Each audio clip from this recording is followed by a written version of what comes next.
ታሪካችን የሚጀምረው መንጃ ፈቃዱን ለማግኘት እየተጣጣረ ያለ ሪክ የሚባል ታዳጊ እያሳየን ነው። ሪክ ስራ ውሎ ወደ ቤቱ ይመጣል። እናቱ ሉሲ ሶፋ ላይ ሞታ ያገኛታል። በእርግጥም ለቀኑ መጥፎ ጅማሬ ነበረ። ወለሉ ላይ ብዙ የተበተኑ ደብዳቤዎች ነበሩ። ሉሲ በልጇና የቅርብ ጓደኛዋ ሚስ ቤንደር መካከል ያለውን አስደሳች ግንኙነት ካወቀች በኋላ ራሷን ለማጥፋት እንደሞከረች ያሳያሉ። በድንጋጤ ሪክ ቆሞ ይቀራል። በዚያ ቤት ውስጥ ያለ ማንኛውም ሰው የሚችል የሚመስለውን ብቸኛውን አዋቂ ነገር ሪክ ያደርጋል። ሉሲን ወደ ሆስፒታል ወሰዳት። ሕይወቷ እንዴት እንደጠፋና የጄሪ ስፕሪንግ ክፍል እንዴት እንደተለወጠ ለማወቅ እየሞከረ ነበረ። ሪክ ይህ ሁሉ እንዴት እንደተጀመረ ያስታውሳል። እናቱ ሉሲ ነበረች። ልጆች እንደነበሯት ለማስታወስ እስከማችልበት ደረጃ ስር የሰደደ የአልኮል ሱሰኛ ነበረች። አባቱ ዮሴፍም ቢሆን ከሷ የተሻለ አልነበረም።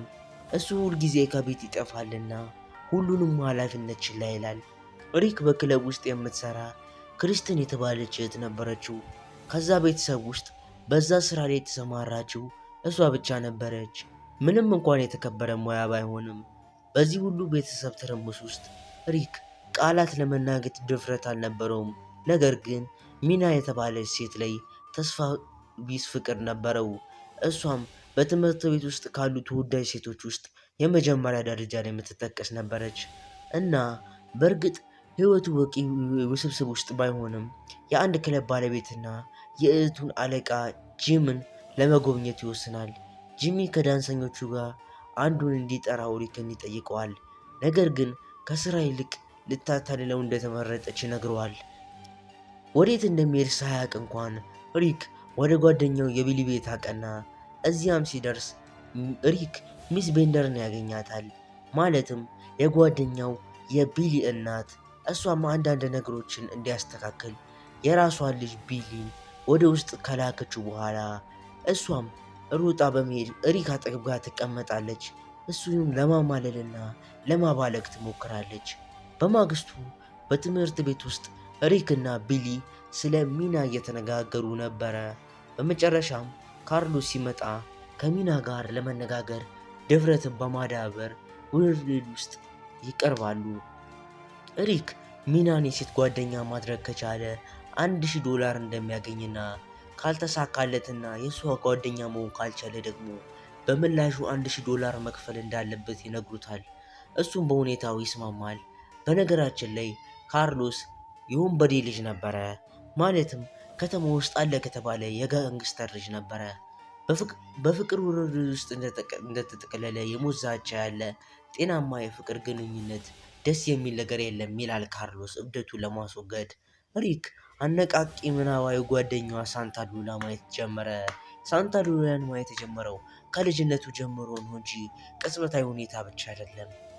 ሪክ ስሜታዊ ድጋፍን በጣም ያስፈልገዋል። ስለዚህ የእሱ ቅዠት እንኳን ከወላጆቹ የበለጠ ጥበበኛ መሆን ነበረበት።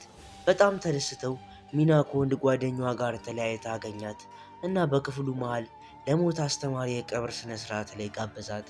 በቀብር ስነስርዓቱ ላይ የሉሲ መኪና በቤተ ክርስቲያኑ ቄስ መኪና ተገጨ።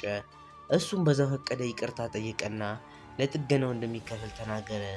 ይህም ሪክ ትኬቶች አለኝ ብሎ በማሰብ በጆሽ ጋርቢን ኮንሰርት ላይ ሚናን ለማስደመም በማግስቱ የራሱን መኪና እንዲጠቀም ያነሳሰዋል። በእርግጥም ሪክ የራሱ የሆነ ምንም አይነት መኪና አልነበረውም።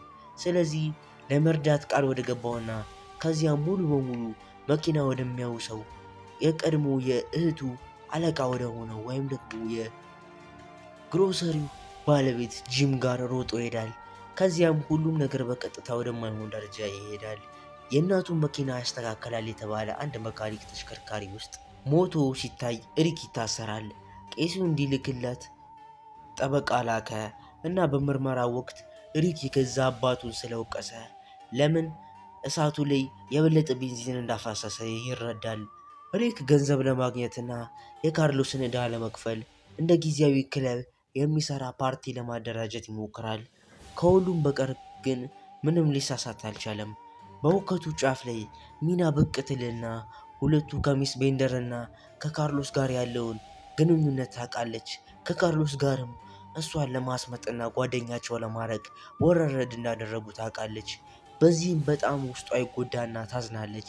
ሪክ ለማስረዳት ቢሞክርም እሷ ግን ጥላ ልትሄድ ስትል ፖሊሶች ቤቱን ይወሩታል እና ከሱ በስተቀር ሁሉንም እዛ አካባቢ የነበሩትን ሰው በቁጥጥር ስር ያውሏቸዋል።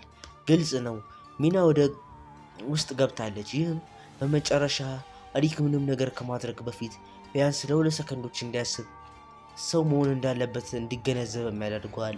አሁን ላይ ሪክ በሆስፒታል ውስጥ ሉሲን እየጎበኘ ነው። ባልተለመደ የንቃተ ህሊና የእናትነት ጥበብ ጊዜ ስህተቶቹን በራሱ እንዲቆጣጠር ተመክረው እንደነበር ያስታውሳል። ተመስጦ ሪክ ህይወቱን አንድ ላይ ለማድረግ ይሞክራል። ጠበቃውንም ያናግርና በጣም ይለምኗል።